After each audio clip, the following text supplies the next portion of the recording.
Welcome to Actions and Limits. My name is Justin Atherton. I'm the Peak Performance Consultant for Confidence Unchained. With me as always is Paul Fortune. Paul is a mindset coach and the founder of A Call to Action. And together, we make Actions and Limits.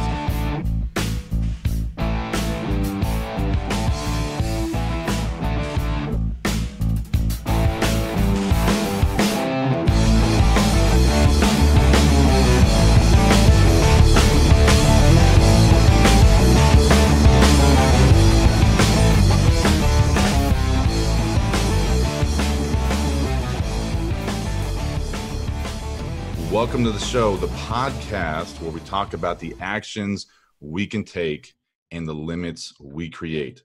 Paul, I'm really excited for our guest coming on the show today. Cidney's going to share with us some insights about his business, his yoga business, and I'm really excited to pick his brain and check out how I really believe this, man. Like the fitness plays such a huge part in like our mental toughness and like just the way that we can handle different situations. And a lot of people are struggling with that right now because we don't have access to a gym. But what's your thought on that, Paul? I 100% agree with what you're saying about fitness. A lot of people go to alcohol, drugs to kind of escape or not feel that stress, but I firmly believe you go down that rabbit hole, that'll just make it worse and worse and worse for you. If you use fitness as an avenue to alleviate stress, that's a positive way to deal with your stress. So I'm doing a lot of cardio. Unfortunately, I don't have any weights with me, so I'm doing a lot more cardio, and I feel doing a lot of cardio when your heart's pumping, it's giving you those endorphins that are making you feel better. So cardio is a very important piece to fitness and good heart health. So I'm doing a lot of running, and that's really helped me. I've sometimes when I hit what's called that runner's high, where I'm not really thinking about much. I'm just thinking about, whatever's going on, which is a perfect thing to do, especially like when you're trying to fall asleep. That's the way to fall asleep, when you don't have anything particular in your mind. You just let your mind wander, and that's when you kind of go into la la land and fall asleep. And the same thing when you're running, you get into this pace where you're not tired anymore, and you're just kind of just thinking about just whatever's on your mind, and it's just a peaceful time. So yeah, that's what I've been doing. Yeah, those endorphins really kick in and can make a big difference. And one thing I discovered recently with some conversations I was having with some people, changing the way, like the goals that you set out for yourself. Because, we talk about being very specific with saying like, I am going to do this and I will do this, as opposed to saying I'm going to try and I plan to.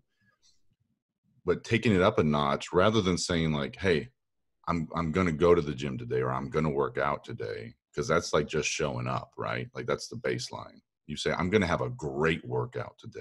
I'm going to have an amazing, time, going for a run today. You take it up that notch, and you're programming your brain to like do something better rather than just showing up. You're putting yourself in that mindset. No, man, I'm not just going to show up, man. I'm going to have a great workout. I'm going to do something good today. So, it's about that, having that clear perspective on what you want to do, and putting yourself in that mindset. And like you said, you get that runner's high, that I think that applies to whatever kind of fitness you're going in. You get that moment where you're just in the flow of it, and those endorphins kick in, and nothing else matters. You're just in that moment. So it's great. And I believe that fitness plays a really big part in our own mental health, our emotional health. And so they all come together. And so I'm excited to bring on our guest, because I know he's in the fitness world and has his yoga studio. But so before we bring out our guest, let's touch on our sponsor. So again, our from the beginning, our sponsor has been Frontline Standard, and Frontline Standard is a veteran and law enforcement owned patriotic apparel company that's based out of Texas. And with every product purchased from Frontline Standard, they donate $1 to a nonprofit organization that supports American heroes and their families. And if you want to find a Frontline Standard apparel, look them up on Instagram or Facebook under Frontline Standard Apparel. And if you message them directly, you can get 35% off your entire order. And I believe they also sell their products on Amazon and Etsy, PompUSA, and GovX. So go ahead and check out Frontline Standard. And thank you again for being our sponsor. So Paul, our guest today, again, I'm excited to bring him out. He's the owner of Hawt Yoga. So it's HAWT Yoga out in Long Beach, California. So Cidney Corpuz, he's the founder, and he's been teaching yoga for 9 years. And, he talks about how they have a massive culture of students, which includes, Long Beach residents in a city full of choices and gyms and yoga studios. He says their strong uniqueness comes from the tagline where he says culture and community. That's a pretty strong tagline there, Paul. I like that. We believe our studio must not simply provide yoga, but diverse offerings such as self-defense, weight training, especially to the elderly. And their focus since their inception is service to the community. So I'm really excited to bring out Cidney Corpuz to the show. Well, Cidney, welcome to the show, man. We're really glad to have you here on the Actions and Limits podcast, man. Thank you. Thank you, guys. Thank you for having me. We appreciate you hopping on, and we've been checking out your bio, and I'm looking in the background right now. I'm checking out your studio. Right. Tell us what you're into, man, and how you got into this business and what you got going on, Cidney. Yeah. I've been teaching yoga for 9 years. So 2020 is 9 years, and this is my 4th year as a studio owner. Essentially, I had a yoga studio in Los Alamitos in a business park. And then there was an opportunity to start negotiating to get into this brand new complex shopping center called Second and PCH in Long Beach. And then yada, yada, yada. We were open for 45 days and then COVID. Yeah, so that's what's going on right now. But as far as the studio itself and uniqueness, our focus is yoga. Like, we are a yoga studio. But I think the things that make us unique compared to other studios is that we focus a lot on strength and stability, focus and empowerment. And myself and my business partner, who is also an instructor here, his name is Vic, we come from martial arts backgrounds. So I think having a martial arts background allows us to give a unique interpretation to yoga. So Cidney, take me back, to your younger days. Did you grow up doing yoga, or did you study it in school, or martial arts, or how that all come about? Yeah, I actually was a professional chef for 7 years. I was a professional sushi chef. I had a company that catered sushi to hotels and stuff like that. And I just remember, as I was going through the ranks of being a chef, I guess before I opened my company, I just remember all of my master chefs were just really big dudes, and it was, kitchen restaurant culture, is, play hard, work hard, go hard, play hard. And I just found myself coming to grips with, like, if I want to be in the kitchen for a really long time, I've got to find a way to do some self-care. So I hired a personal trainer, and she was great. We focused on like plyometrics and weights and stuff. But I felt that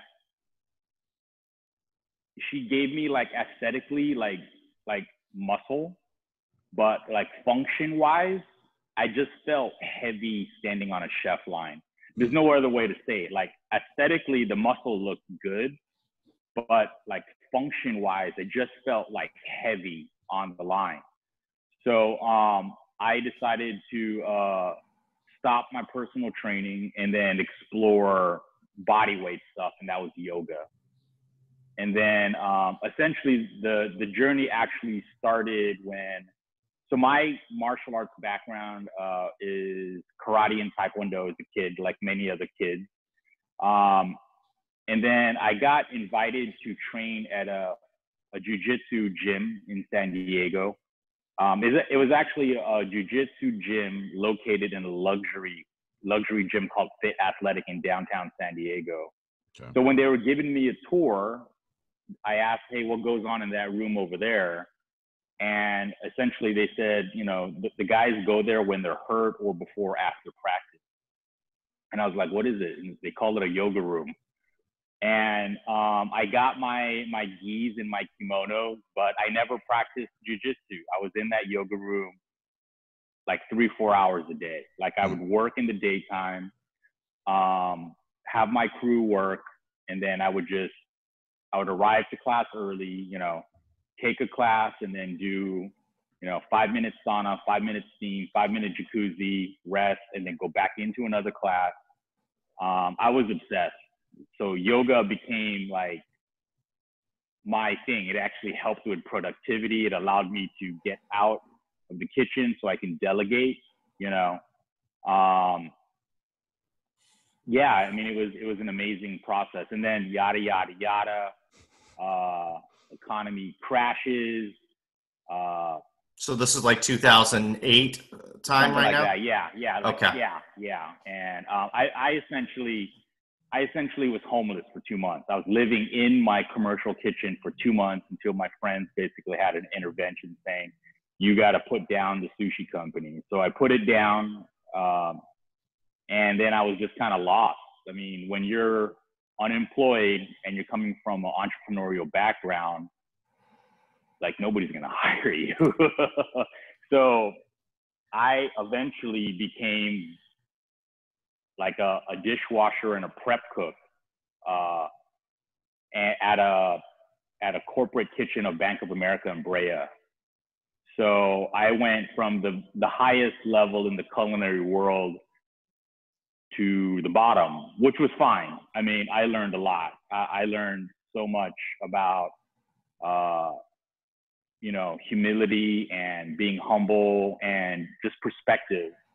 I mean, guys, kitchen work is fucking hard, bro. Like, you know, we would get there early, and I was surrounded by Mexican, El Salvadorian, all Spanish-speaking cooks.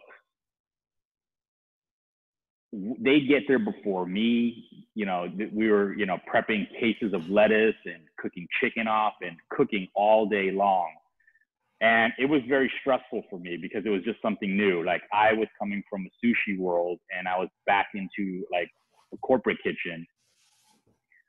And that was one of the biggest eye-opening experiences of my life, was working along those Spanish-speaking cooks, because I was stressing out. I was trying to do a good job. I was just trying to keep up.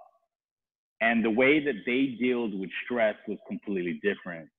I mean, they would just, you know, jab each other with jokes, and everything was lighthearted.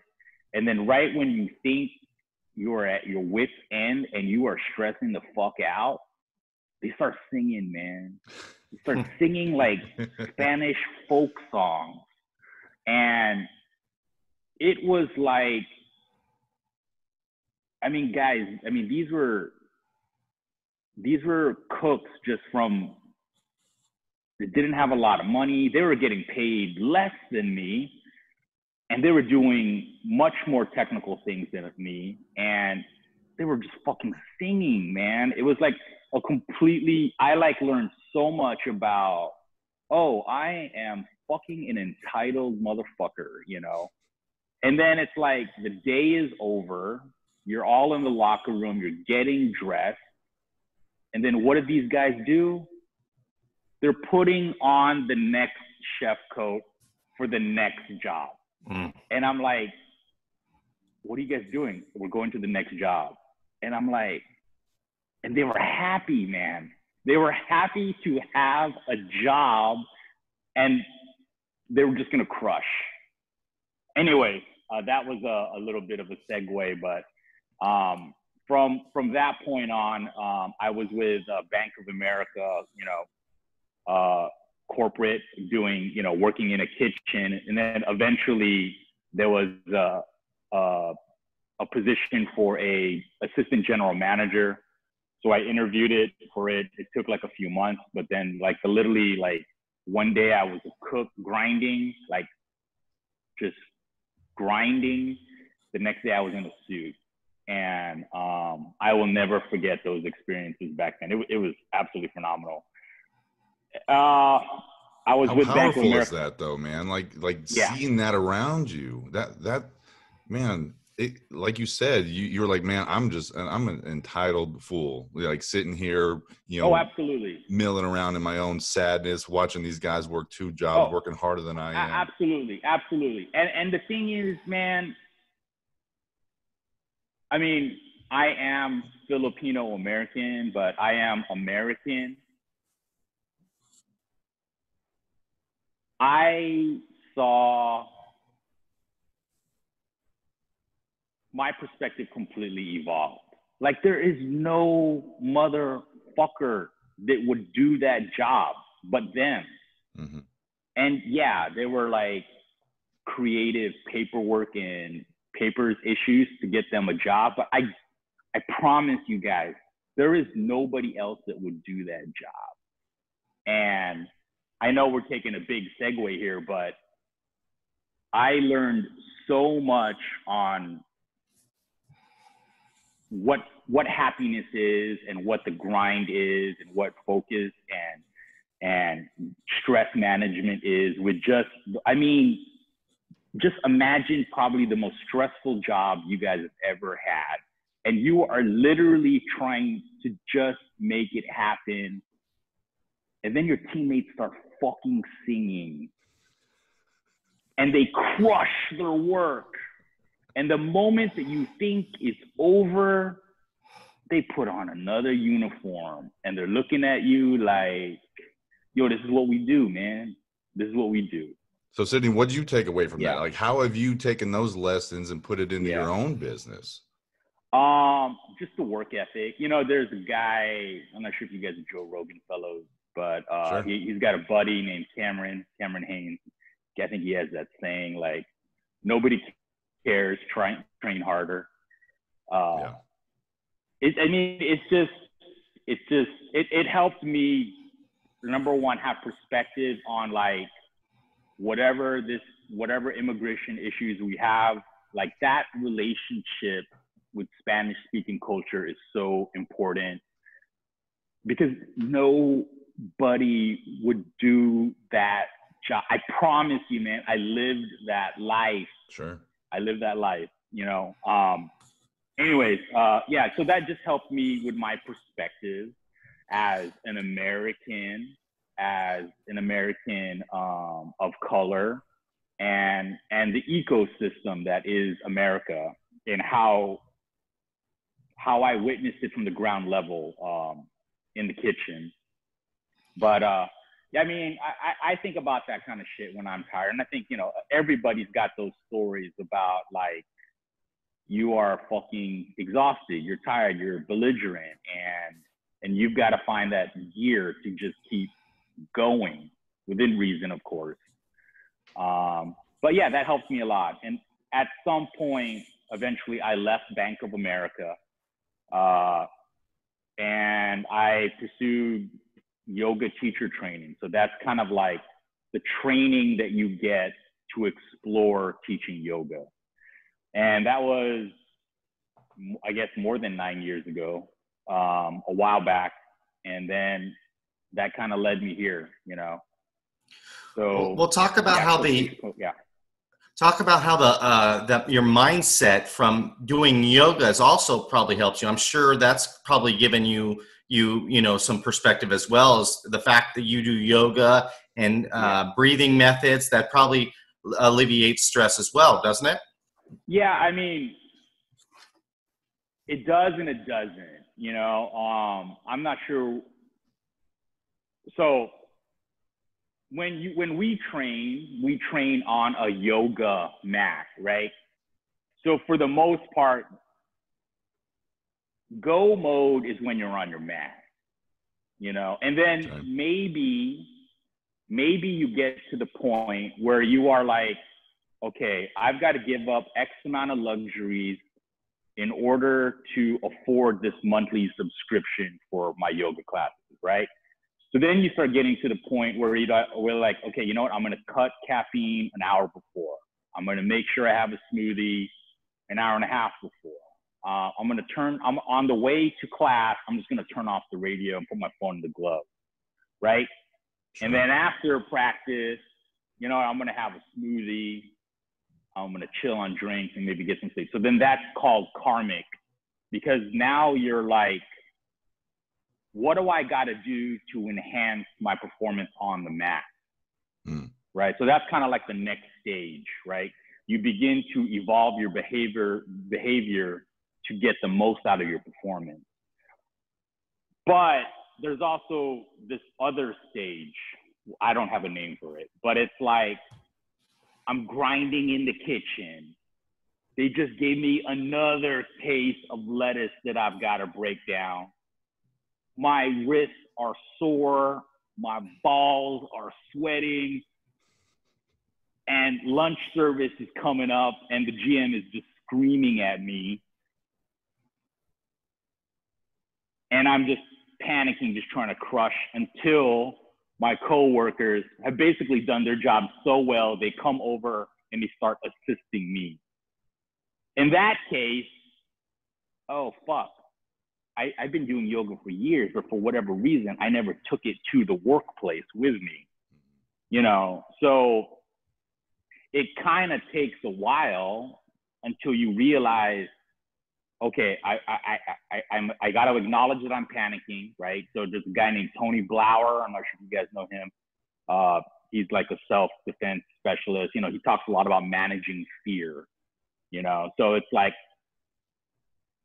the me now, if I was in that workplace again, I would, the first thing is like, I got to be able to acknowledge, okay, I got to manage fear. Fear being broad in the sense of like Sure. anxiety, you know, or anger or disappointment. And then I got to figure out like, okay, what do I got? What's number one? All right, well, number one, I got to breathe, because panicking is not going to help anybody, you know? And then, and hopefully that leads into maybe my actions to work better or more efficiently or effectively become better. And then at some point it's like, okay, you know, I have to communicate that either I don't know what I'm doing or I'm not doing it correctly or I need help, you know? I honestly think the ability to use yoga in the workplace is a very high level thing. And I wasn't necessarily able to catch it until almost to the point where I was becoming a teacher, you know? Well, explain that concept for us. When you say using yoga in the workplace, Yeah. are you just focusing on the mindset that you get in when you're on the mat? Yeah. I mean, for example,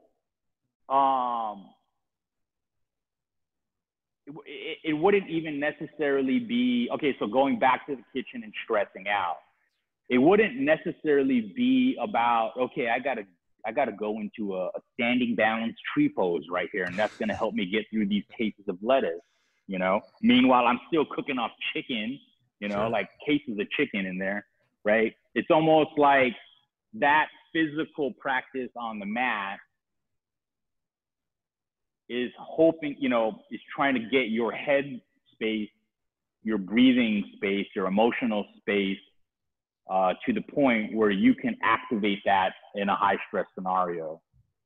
So I guess to some degree too, you know, the uniqueness of the studio is, you know, we're coming from military families.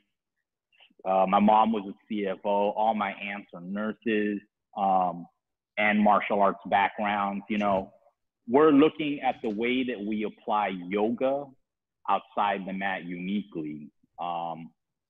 And the thing is like,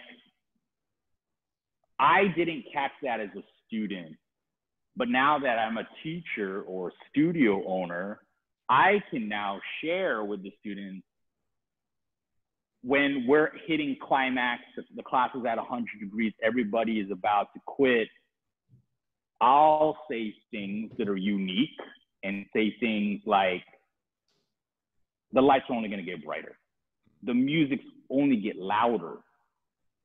You have to embrace the visitor feel. And then I got to tell them at some point, you're going to fall. And then you're going to fall hard. And then you're going to fall and get hurt. I get hurt too. I fall too. But now you have to make a decision. Do you stay down or do you get the fuck up and re-engage the breath, do what you can do, and get through? So in that sense, I am now helping them apply yoga off the mat. You know, whether it's the workplace or being a parent, you know, stuff like that. You're helping them create that mental toughness, right? Like, it's like, yeah. I love that idea. And what's coming up is like, so I've done yoga before. I like it. And there's different versions, right? You know, there's easy versions, there's tough versions. Yeah. You've got the hot yoga. So, and I'm a bigger guy. I'm like 240, like 6'3". And so there's a stigma around it, which I'm sure you've seen. Yeah. Yeah. That like tough guys don't do yoga. Yeah. But it's a bunch of crap. But what's your thought on that, man? That you like breaking that stigma? Okay, so there is a correlation between what we did as sushi chefs and what we do here. What we did in sushi, it's beautiful if you guys eat sushi. It's elegant. It takes a lot of work to get to that. And I would tell my team, if you just take care of the women because they get it, and even if they don't get it, they appreciate it, the guys are going to come. Mm. So don't worry about the guys. All you got to do is take care of the women and the guys will follow. It's the same thing here. I tell my team, you know, for the most part, it's the same thing. Like, and that's when it's beautiful, when they start bringing their partners, you know, to train. And then those guys or their partners are like, I never thought that yoga can be like this, you know? And it's weird, like, to get to yoga, it's almost like you have to be at a certain, not age, but maturity, you know, sure. Because it's 100 degrees, you're on a yoga mat, you could barely touch your toes. I'm talking as like a dude, yeah. You know? And there's a bunch of like half naked chicks around here, and you're trying to keep a straight face, and you're out of breath, you know, and you start judging yourself because these chicks are just smashing class, you know. But the way that I see it is like, I can't say I've got to go out there and find the guys to get in here. It's almost like if I just take care of my students, be authentically me, the guys are just going to show up, yeah. You know? And not everybody gets it, guy or girl or whatever's in between, you know? I think right now, the last few years, now that Joe Rogan is into yoga, because before he wasn't, it helps, you know, it helps that I also, one of the trainings that I've done is Joe Rogan has a company called On It Academy, sure. in Austin. So I trained there, and that gave me uniqueness. So it's also funny, guys, on a side note, Joe Rogan generally says on his podcast, Hawt Yoga. So there was this year. And it's advertisement, yeah. For you, right? Free, yeah, advertisement. Yeah. So there was this, a few years ago, there was this young guy, full of energy. He doesn't even know what to do. He's almost like vibrating because he's so excited. And he's there because our company's name is called Hawt Yoga. And he thinks this is the hot yoga that Joe Rogan goes to. and I didn't even have the heart to tell him, like, well, not necessarily. This is hot, but it's a different kind of hot yoga. Sure. But sure. As far as guys, like, I definitely make a strong effort with me and my instructors to be able to lead all level classes. And that includes, you know, guys and girls and all the different builds that they got. I mean, there are athletes in here. There are broken athletes in here, sure. you know, and then there's everybody else in between. I would say it's funny. Guys will practice yoga for the most part when they get hurt. And they've got to do something, and their doctor or their physical therapist said, okay, we're done with therapy. But for the most part, the best thing that you can do is go to yoga, you know, in any capacity. Sure. Or sometimes their partner says, come try this with me. Yeah, I've used it as a recovery thing. You know, when like, you know, lifting heavy, I'm like, hey, man, I need to take a couple of weeks off. What am I going to do? You know, let me do yoga for a couple of weeks and kind of change it up a little bit, get some more flexibility going on. So I completely agree with that. So, But do you mix in any martial arts with your yoga at all, since with your background? I think it's not necessarily physical stuff. It's more of like mental edge kind of stuff, or mental coaching stuff. Like, I tell my students every so often that it's hard for me to call you yogis. It's almost like I would rather call you guys martial artists. I mean, they're technically in the same playing field, but there is something about that where I almost feel like that's more empowering to my students. Mm-hmm. Like, and maybe whether they are a very confident person or not, like, I sense that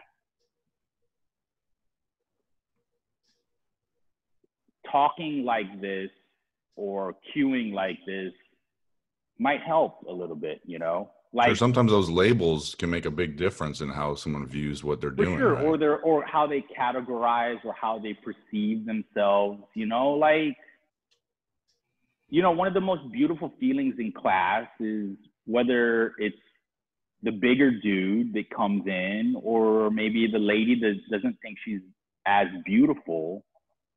When they're in class and they're always like this, and then a few classes down, it's this. A few classes down, it's this. A next class is this. And then you see her smiling, you know, like, the martial arts comes in a way where it's almost woven into going back to strength and empowerment and focus. Nothing like we're breaking bricks or doing the dim mock like Van Damme or something like that. Yeah.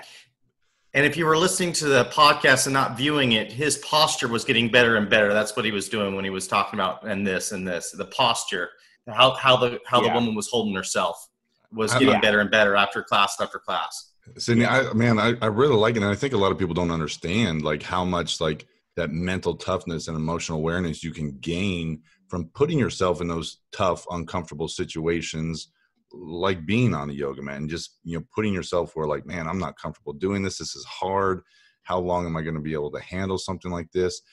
Yeah. Like you've seen and like you teach your clients, it mimics life because life is hard, you know? Yeah. Yeah. And I think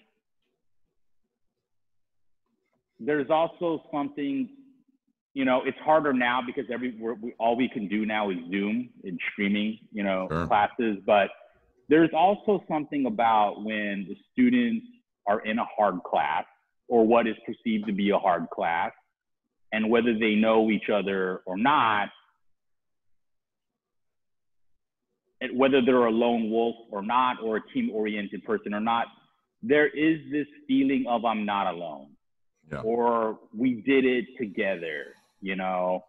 And sometimes, you know, sometimes you hear it in the lobby, like a stranger will talk to another stranger and say like, dude, that class was hard, or dude, it was fucking hot, you know? Yeah. And it's like, the tagline for our studio is culture and community.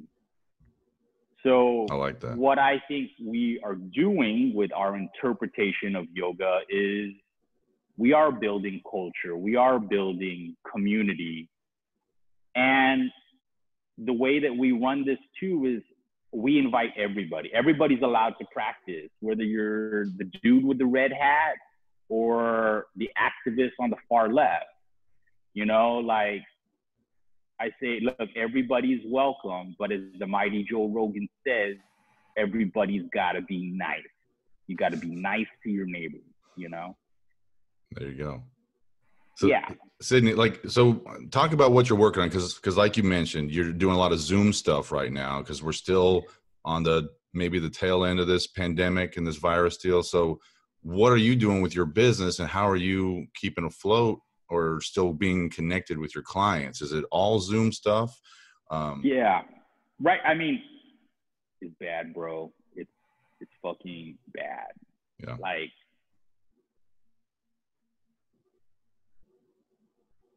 it's bad. I mean, our rent's $15K a month. That's just rent. Yeah. I mean, you know, and then we have another $10K a month in non-rent expenses. You know, we're 45 days old. Our build went from 250 to 500K. The students, I have 20 students that invested money into this thing. Nobody's a millionaire either. They're all regular people, man. One Sure. of the investors is a single dad, lives in an apartment. And somehow this guy came out with freaking 13K. Yeah. You know, and I take duty seriously, you know, I take leadership seriously, but we're in strange times.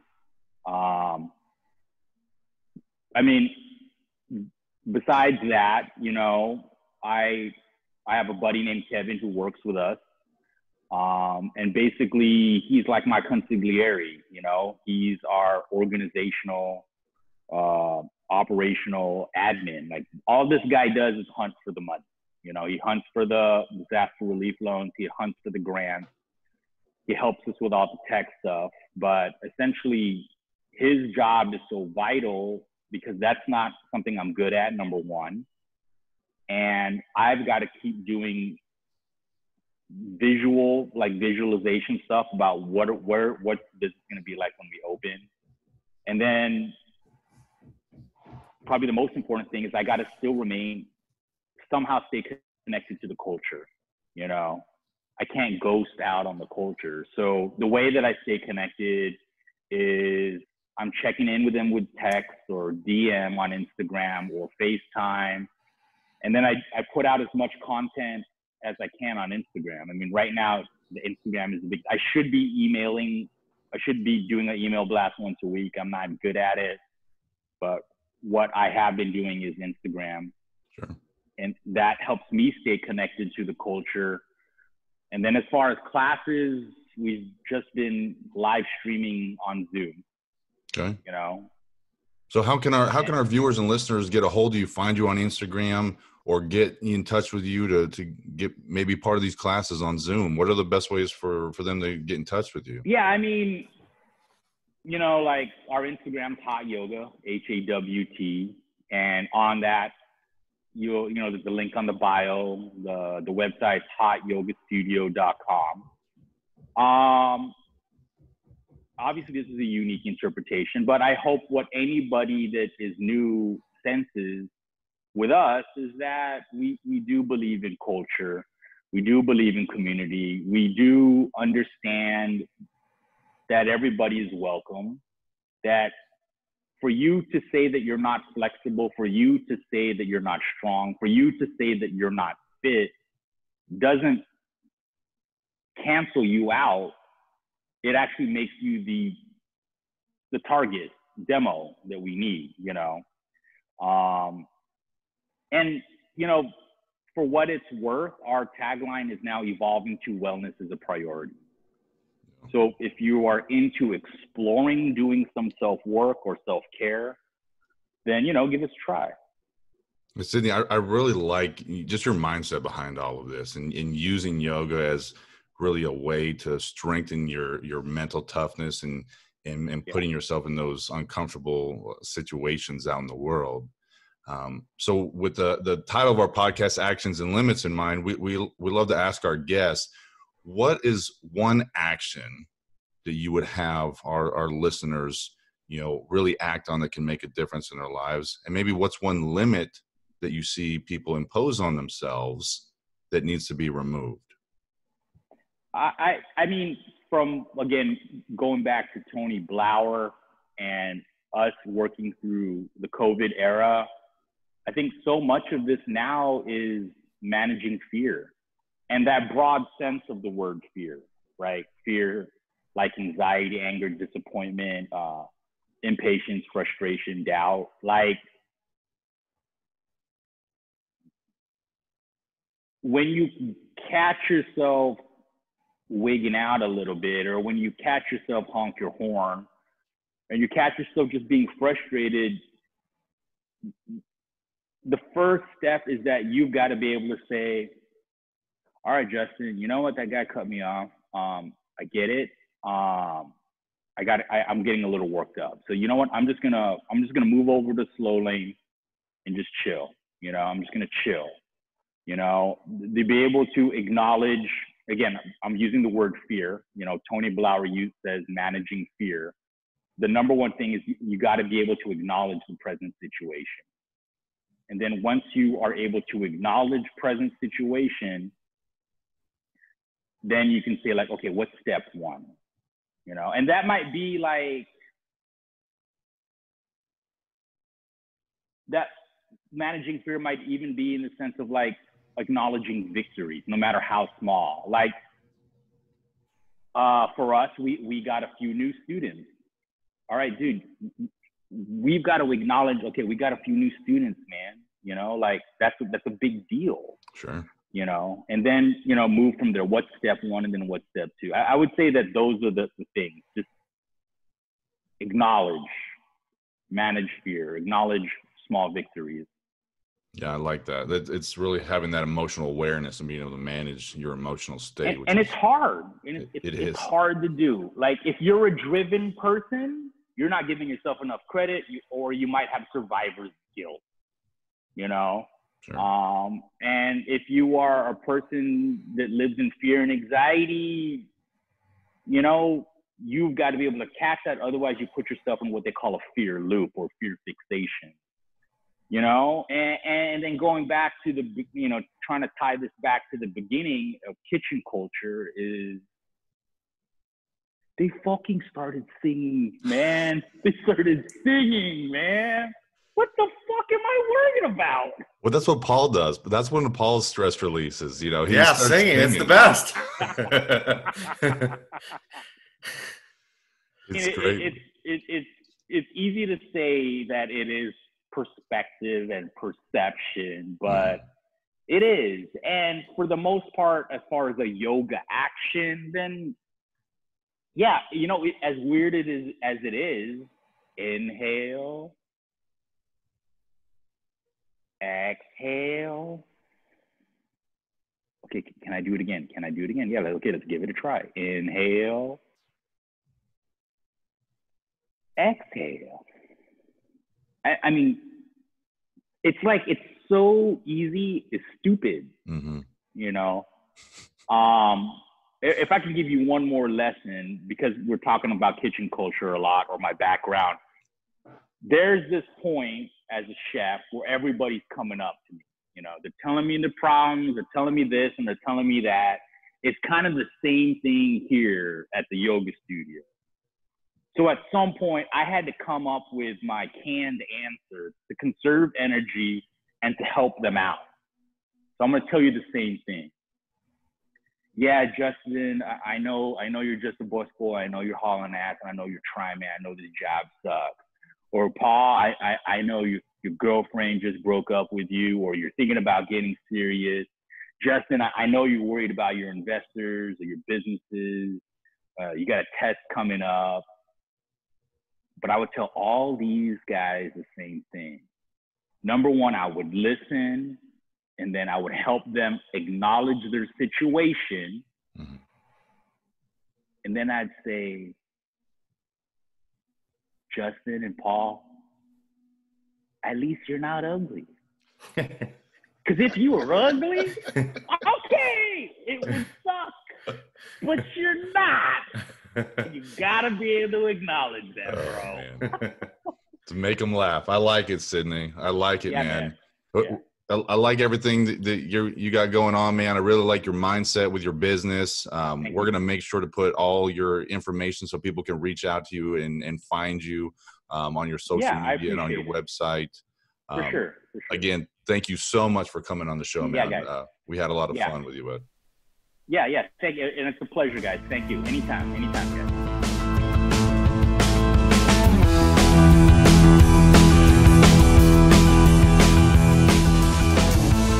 Well, Cidney was such a good guest, man. He's super authentic guy, right? You know, he's putting it out there the way he sees it. I think it's a very different perspective on yoga. And, you know, I think he had a lot of different takeaways from, you know, different tough times he's had throughout the years and different financial crises that we've gone through in the last, 10, 15 years. So what were your biggest, insights on what Cidney was sharing?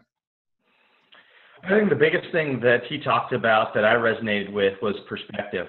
He was talking about his coworkers working in the kitchen, and they were working one job, and it was stressful, and they just started singing because they were fine with it, and then when the day was done, they got on their next coat and they were going to cook at another restaurant. So a lot of perspective that if you think you have it bad, you look around and somebody has it worse than you. So, be thankful for the things that you have that are going right in your life, and keep that in mind every day. Yeah, the perspective is huge, and maybe right now that's a big thing that people are getting, right? Think about all the people. I haven't heard one person complain about their job in the last 3 months. Because you have people that are, oh man, I hate my job, I hate this. Well, guess what? Right now, some people are just lucky to have a job.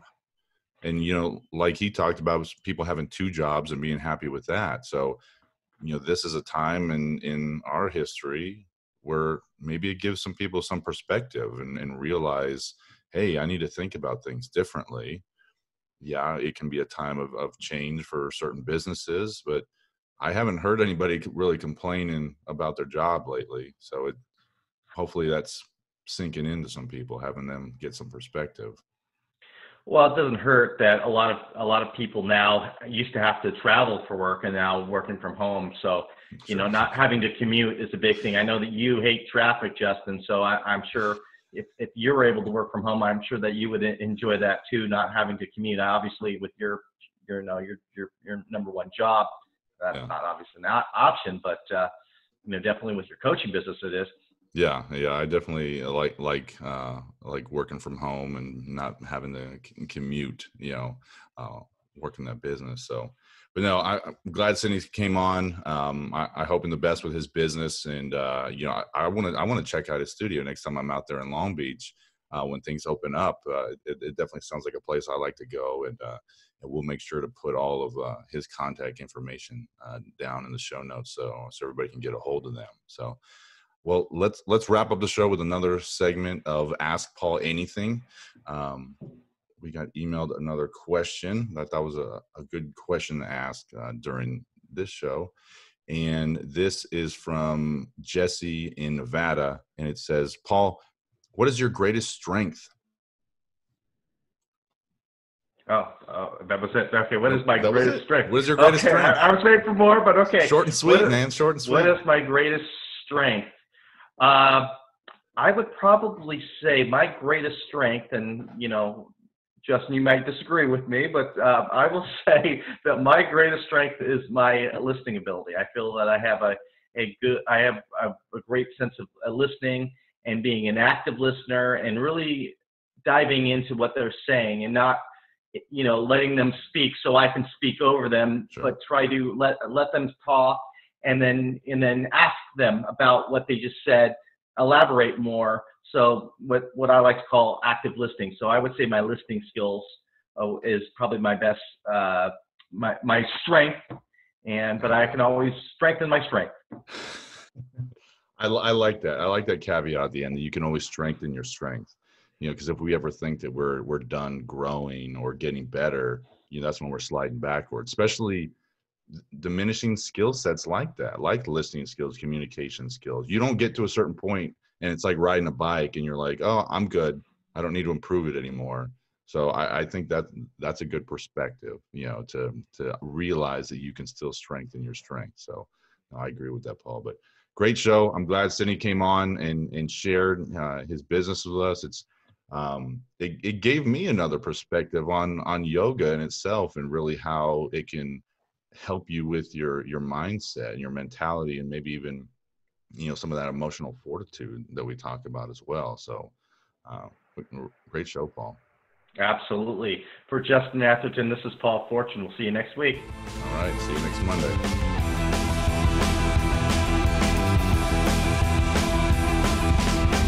Thank you for listening to the show. Don't miss an episode. Click and subscribe to our YouTube channel. Follow us on your favorite podcast platform and find us on Instagram and Facebook under Actions and Limits to stay updated on all our upcoming content. Continue to email the show at actionsandlimits@gmail.com for our segment Ask Paul Anything. Thank you for listening. We'll see you next week.